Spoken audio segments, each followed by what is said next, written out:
Well, there's a lot of reasons for people having hip pain. It could be due to the soft tissues, or it could due to the hard tissues, the bones, or it could be due to the cartilage.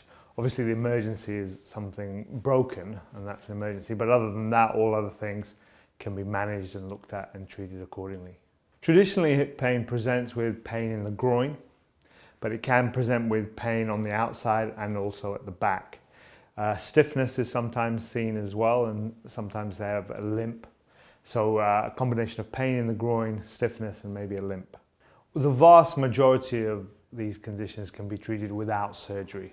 So that may be a combination of rest, painkillers, and then activities such as physiotherapy and other forms of exercise.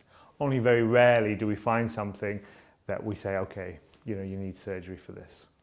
Well, that depends on the condition, doesn't it? So it could be anything from an injection to keyhole surgery where we put a camera in, to major surgery where we have to replace the joint, and that can be a partial or a full replacement. Well, the vast majority of hip surgery are without complications.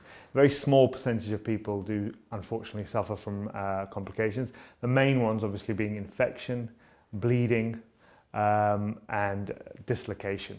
There are lots of others, but they're very small and very low incidence. And that's getting less and less. We used to be in hospital for several days. Now, a straightforward hip replacement, you could look to being out the same day or the next day. But on average, it's about 1 to 2 days.